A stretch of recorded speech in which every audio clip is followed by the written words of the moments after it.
Howdy everyone, it's Nicole Zagman with Parkside Farm in Barton Center, Michigan. I wanted to create another educational video for you to show you an example of a good quality grass hay bale, in contrast to a recent video that I created showing an example of a poor quality grass hay bale, in my opinion.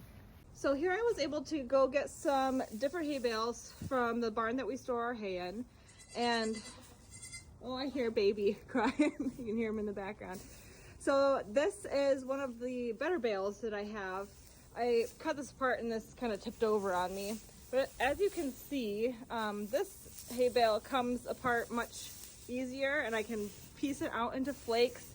It's dry, it's not moldy, it's not dusty. There is not a lot of foreign material in it. It is just straight grass hay. Someone had commented on the video and it made me think, the previous video, it made me think a little bit more about why we don't want to see these foreign objects in hay.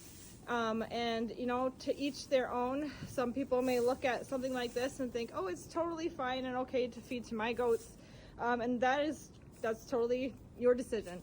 My decision to not feed this to my animals, the cons for me outweigh the benefits. There really, number one, is not a lot of hay in this. I mean, there's bits and pieces, and I'm going to zoom in a little bit more so you can see this knotty weed I was talking about. It's really wrapped around every single blade of hay and makes it not only difficult to get the hay apart, but also creates just kind of a mess everywhere and in the pens.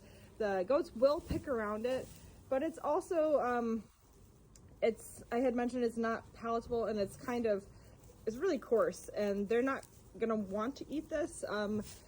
I have seen them completely pick it out and leave it, but then you gotta clean it out of the hay racks.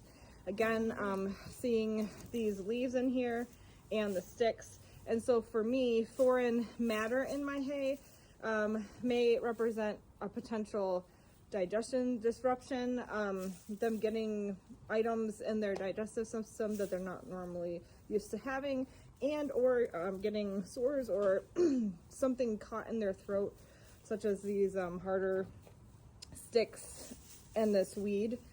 Something else that you want to look for foreign object material wise in your hay, and I've had this happen before, is that you get hay bales with trash baled into it.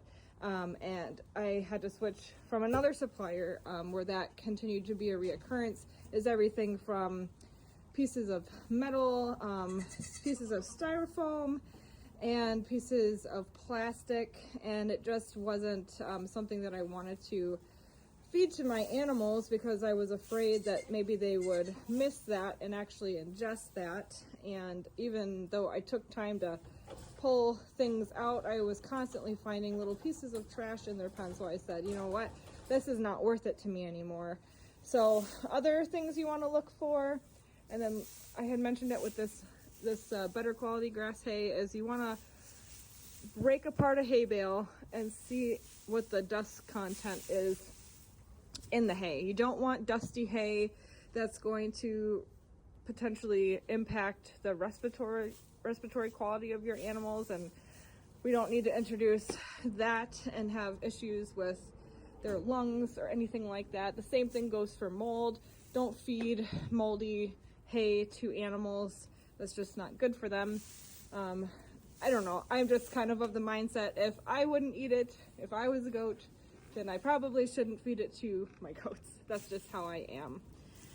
So one other tip I would give is, if you are going to check out some hay from a new supplier, don't just look at it at face value when it's all baled up in a bale like this. I would ask to break a bale open, maybe even two bales from different sections of a stack or a pile.